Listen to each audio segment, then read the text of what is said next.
इस सत्र में आपका स्वागत है।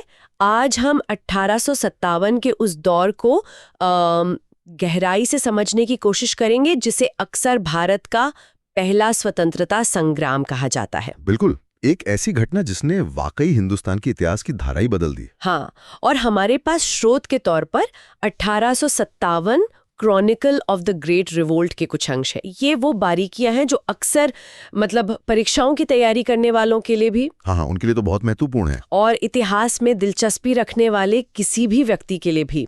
तो हमारा मकसद है इस जटिल कहानी के मुख्य किरदारों, अहम मोड़ों और नतीजों को थोड़ा दिलचस्प तरीके से समझना। सही बात है। अक्सर हम सुनते हैं कि ये सब चर्बी वाले कारतूसों से शुरू हुआ। ये सोचना भी कितना अजीब लगता है कि एक अफवाह हाँ। इतने बड़े विद्रोह की चिंगारी बन सकती है। लेकिन क्या ये सिर्फ एक चिंगारी थी या बारूद तो पहले से इकट्ठा हो रहा था? चलिए इसी को समझते हैं। बिल्कुल सही कहा आपने। स्रोत भी इसी बात पर जोर देता है। कारतूस वाली घटना तो जैसे कहते हैं ना, ऊंट की पीठ पर आखिरी तिनका थी। अच्छा। जमीन तो कई सालों से तैयार हो रही थी। हाँ। देखिए, 1849 से 1856 के बीच ब्रिटिश ईस्ट इंडिया कंपनी की जो नीतियां थीं, उन्होंने असंतोष का एक पूरा माहौल बना दिया था। किस तरह की नीतियां? जैसे सैनिकों के वेतन में, उनकी पदोन्नति में, प्रमोशन में भेदभाव बहुत आम था। फिर उन्हें समुद्र पार लड़ने भेजा जाता था, जिसे कई सैनिक अपने धर्म के खिलाफ मानते थे, है ना? हाँ, वो काला पानी का डर था। बिल्कुल। और हाँ, उन नए कारतूसों को लेकर भी चिंताएं पहले से थी। चर्बी वाली अफवाह से पहले भी उनकी बनावट को लेकर शक था। अच्छा, ये बात है। और इसमें देखिए, 1856 में अवध का विलय, हाँ, वो एक बहुत बड़ा मोड़ था। नवाब वाजिद अली शाह को हटा दिया गया। हाँ, वो तो बहुत बड़ी घटना थी। और ये सिर्फ एक राजनीतिक घटना नहीं थी। स्रोत बताता है कि अवध से बहुत सारे सिपाही अंग्रेजी फौज में थे। सही। तो जब उनके घर, उनकी जमीनें, उनके नवाब सब पर आंच आई, तो उनका गुस्सा भड़कना लाजमी था। और ये गुस्सा सिर्फ सिपाहियों में नहीं था, अवध के आम किसानों, ताल्लुकदारों सब में फैल गया। तो हाँ, बारूद पहले से जमा हो रहा था। तो ये सिर्फ कारतूस का मामला नहीं था, बल्कि सालों का दबा हुआ गुस्सा था जो बस एक मौके का इंतजार कर रहा था। बिल्कुल। और फिर आई वो घटना, फरवरी 1857, बैरकपुर छावनी। सैनिकों को नई एनफील्ड राइफलें दी गईं। हाँ, एनफील्ड राइफल। और उन राइफलों के साथ आए वो कारतूस जिन्हें इस्तेमाल करने से पहले दांतों से काटना पड़ता था।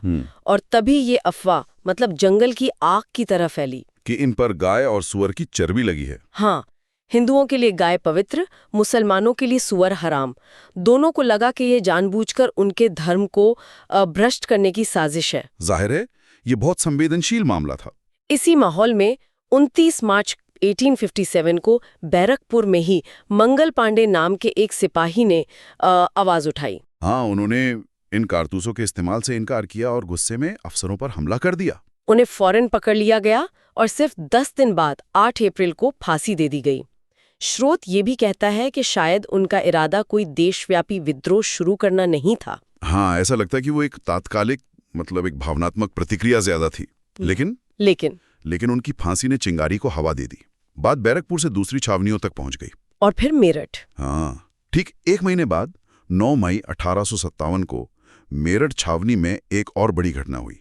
85 सिपाहियों ने परेड के दौरान उन नए कारतूसों को छूने से भी इनकार कर दिया। 85 सिपाहियों ने? जी।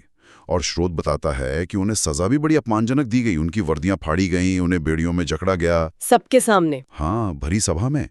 और 10-10 साल की कड़ी कैद की सजा सुनाई गई। ये सिर्फ सजा नहीं थी, ये उनके साथियों के लिए खुला अपमान था। जाहिर है, इसका असर तो होना ही था। और हुआ भी। अगले ही दिन 10 मई 1857 रविवार का दिन था। मेरठ में तैनात भारतीय सिपाहियों ने बगावत कर दी। तो उन्होंने इंतजार नहीं किया? बिल्कुल नहीं। उन्होंने जेल तोड़कर अपने 85 साथियों को आजाद कराया, कई अंग्रेज अफसरों और उनके परिवारों को मार डाला, सरकारी खजाना लूट लिया और फिर उन्होंने एक लक्ष्य तय किया, दिल्ली। हाँ, ये अब महज विरोध नहीं था, ये एक खुला विद्रोह था जिसकी दिशा दिल्ली थी। और 11 मई की सुबह ये विद्रोही सिपाही यमुना पार करके दिल्ली पहुंच गए। जी। लाल किले में उस वक्त नाम मात्र के मुगल बादशाह 80 साल से ज्यादा उम्र के बहादुर शाह जफर रहते थे। बूढ़े बादशाह। सिपाहियों ने उन्हें अपना नेता घोषित कर दिया। या यूं कहें कि उन्हें नेतृत्व संभालने के लिए मजबूर कर दिया। क्या वो तैयार थे इसके लिए? स्रोत बताते हैं कि वो शुरू में हिचकिचा रहे थे, उनके पास न सेना थी न शक्ति, लेकिन सिपाहियों का दबाव था। और शायद मुगल सल्तनत की खोई हुई शान वापस पाने की एक धुंधली सी उम्मीद, हाँ, शायद इसने उन्हें हाँ कहने पर मजबूर कर दिया। उनके नाम से विद्रोह को एक प्रतीकात्मक केंद्र मिल गया। सोचिए उस बूढ़े बादशाह के लिए ये सब कितना अचानक और भारी रहा होगा। बिल्कुल। अगले कुछ दिनों में 12 से 15 मई के बीच दिल्ली पूरी तरह से विद्रोहियों के कब्जे में आ गई। इतनी जल्दी? हाँ, कई अंग्रेज मारे गए, जो बच गए वो भाग निकले। दिल्ली पर कब्जा एक बहुत बड़ी मनोवैज्ञानिक जीत थी। इसने तो पूरे देश में खबर फैला दी होगी। बिल्कुल, इसने पूरे उत्तर और मध्य भारत में विद्रोह की लहर फैला दी। जैसे ही खबर फैली, अलग अलग जगहों पर सिपाहियों ने बगावत कर दी। जून 1857 तक कानपुर में विद्रोह शुरू हो गया। कानपुर में कौन थे नेता? वहां नेतृत्व संभाला नाना साहेब ने। वो आखिरी मराठा पेशवा बाजीराव द्वितीय के दत्तक पुत्र थे। अच्छा। और अंग्रेजों ने उन्हें पेंशन देने से इनकार कर दिया था। अच्छा, तो उनकी भी अपनी शिकायतें थीं। जाहिर है। और उनके साथ उनके बेहद काबिल सेनापति तात्या टोपे भी थे। हाँ, उन्होंने कानपुर में अंग्रेजों को घेर लिया और कुछ समय के लिए शहर पर कब्जा भी कर लिया था। हालांकि बाद में अंग्रेजों ने निर्ममता से पलटवार किया और कानपुर वापस छीन लिया। उसी समय जून 1857 में ही बुंदेलखंड में झांसी की रानी लक्ष्मीबाई, हाँ, रानी लक्ष्मीबाई, अंग्रेजों ने डॉक्ट्रिन ऑफ लैप्स के तहत उनके दत्तक पुत्र को वारिस मानने से इनकार कर दिया था। और वो झांसी को हड़पना चाहते थे। तब रानी ने वो ऐतिहासिक वाक्य कहा, मैं अपनी झांसी नहीं दूंगी, और उन्होंने खुद सेना की कमान संभाली। उनकी बहादुरी के किस्से तो आज भी सुनाए जाते हैं। स्रोत बताते हैं कि उन्होंने पहले बातचीत की भी कोशिश की थी। हाँ, की थी, लेकिन जब बात नहीं बनी तो उन्होंने तलवार उठा ली। और लखनऊ और अवध का क्या हाल था? वहां तो गुस्सा पहले से ही था। बिल्कुल, लखनऊ और अवध का इलाका विद्रोह का एक और बड़ा केंद्र बना। यहाँ बेगम हजरत महल ने मोर्चा संभाला। बेगम हजरत महल, हाँ, उन्होंने अपने कम उम्र बेटे बिरजिस कदर को नवाब घोषित किया और आम लोगों, किसानों, जमींदारों सबके साथ मिलकर अंग्रेजों के खिलाफ जबरदस्त लड़ाई लड़ी। स्रोत इस बात पर जोर देते हैं कि अवध में विद्रोह का स्वरूप बहुत व्यापक था। ये सिर्फ सिपाहियों का नहीं, बल्कि एक लोकप्रिय जन विद्रोह था। मतलब आम लोग भी शामिल थे इसमें? बढ़ चढ़कर हिस्सा लिया। इसी इलाके में फैजाबाद के मौलवी अहमदुल्ला शाह भी एक करिश्माई नेता बनकर उभरे। उन्होंने लोगों को जिहाद के लिए प्रेरित किया। और बिहार में जगदीशपुर के लगभग 80 साल के जमींदार कुंवर सिंह, 80 साल के? हाँ, उन्होंने उम्र को मात देते हुए विद्रोह का नेतृत्व किया और अंग्रेजों को कई बार हराया। ये तो कमाल है। मतलब अलग अलग जगहों पर इतने जबरदस्त नेता उभर रहे थे।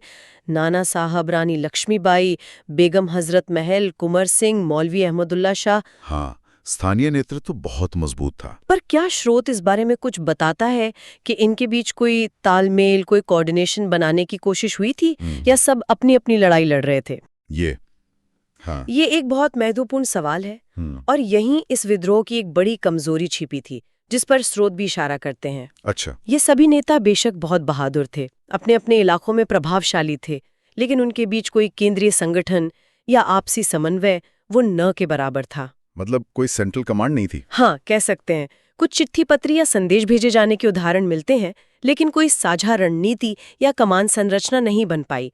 ज्यादातर नेता स्थानीय शिकायतों और अपने अपने राज्यों या अधिकारों को बचाने के लिए लड़ रहे थे। एक अखिल भारतीय दृष्टिकोण का अभाव था। और शायद इसी का फायदा अंग्रेजों ने उठाया। बिल्कुल, ये उनके लिए फायदेमंद साबित हुआ, और अंग्रेज भी चुप नहीं बैठे थे। इतनी जगहों पर विद्रोह फैलने के बावजूद उन्होंने जल्दी ही संभलकर जवाबी कार्रवाई शुरू कर दी। तो उनका पहला निशाना क्या था? दिल्ली। हाँ, दिल्ली जो विद्रोह का प्रतीक बन गई थी। बाहर से नई फौजें मंगाई गईं, खासकर पंजाब से। और सितंबर 1857 तक 4 महीने की घेराबंदी और भीषण लड़ाई के बाद अंग्रेजों ने दिल्ली पर फिर से कब्जा कर लिया। और शहर का क्या हुआ? शहर में भयानक कत्लेआम हुआ। बहादुर शाह जफर को पकड़ लिया गया, उन पर नाम मात्र का मुकदमा चला और उन्हें बंदी बनाकर रंगून भेज दिया गया। रंगून, बर्मा में? जी। वहीं कुछ साल बाद गुमनामी में उनकी मौत हो गई। दिल्ली का पतन विद्रोहियों के हौसले के लिए एक बहुत बड़ा झटका था। जाहिर है, दिल्ली हाथ से निकल गई। दिल्ली के बाद अंग्रेजों ने एक एक करके बाकी केंद्रों पर ध्यान लगाया। लखनऊ को वापस लेने में भी उन्हें कड़ी मशक्कत करनी पड़ी, लेकिन नवंबर 1857 तक वहां भी अंग्रेजी नियंत्रण कायम हो गया। और फिर झांसी की बारी आई होगी। हाँ, मार्च 1858 में सर ह्यू रोज की कमांड में एक बड़ी फौज ने झांसी को घेर लिया।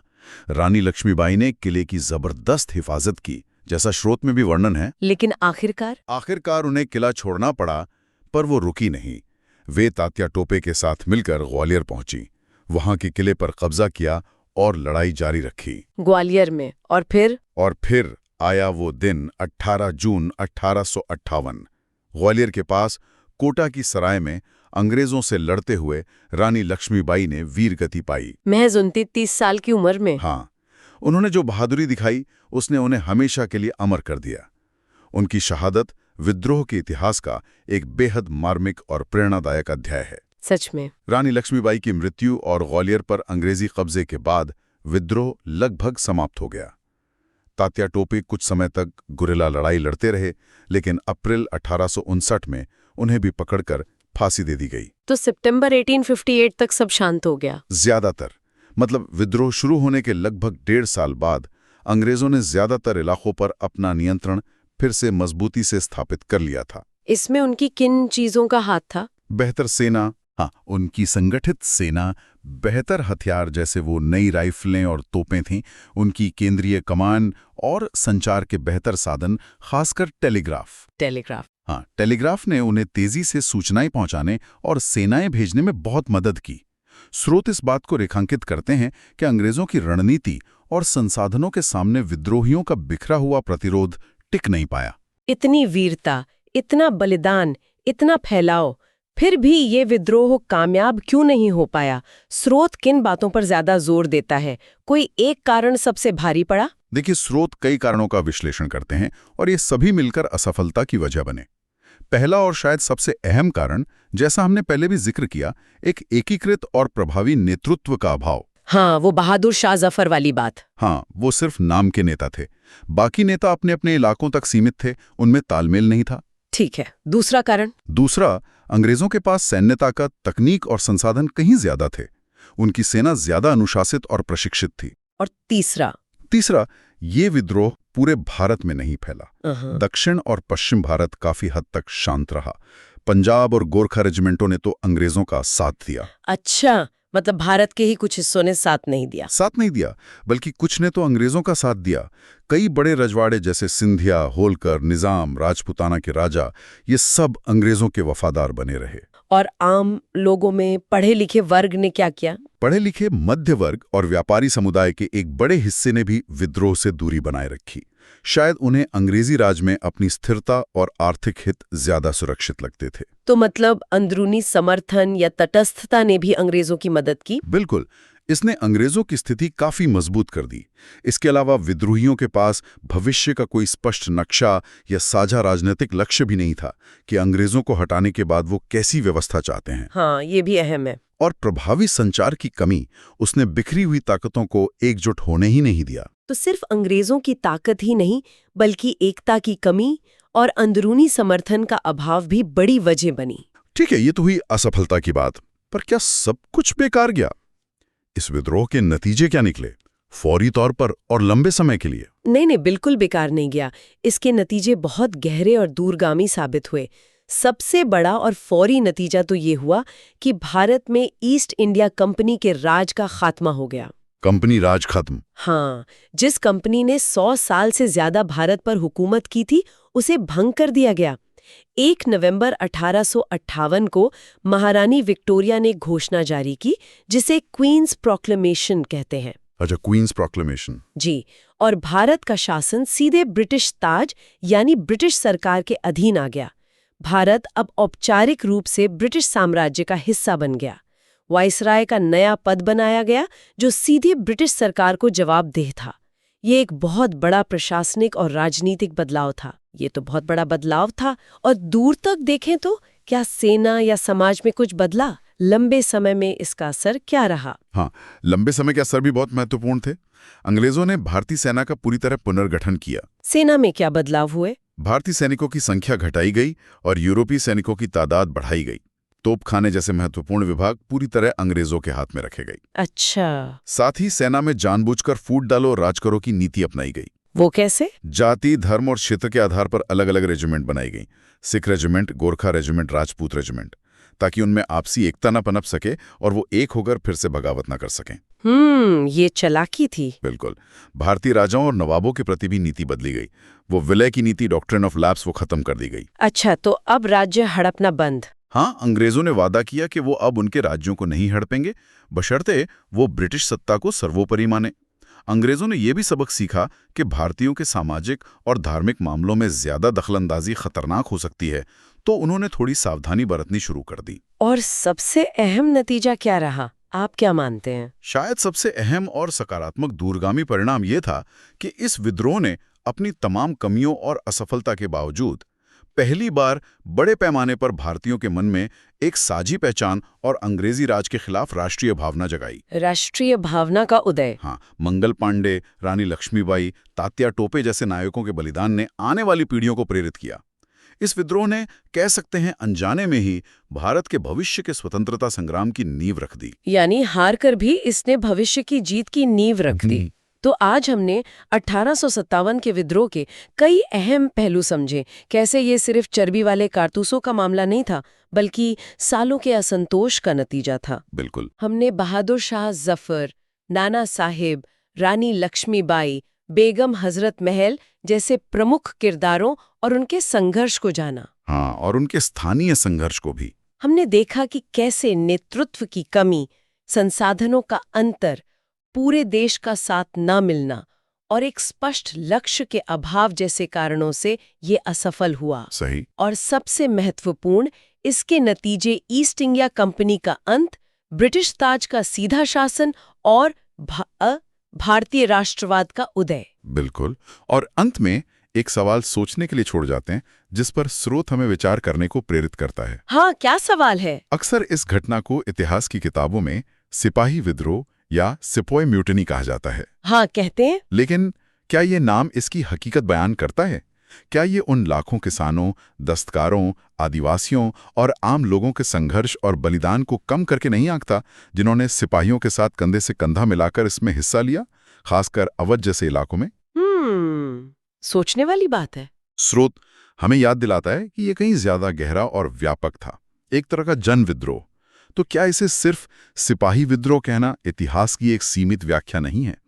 मतलब इतिहास को याद करने का हमारा तरीका कैसे उसकी सच्चाई को प्रभावित करता है, ये सोचने वाली बात है। वाकई ये एक अहम सवाल है।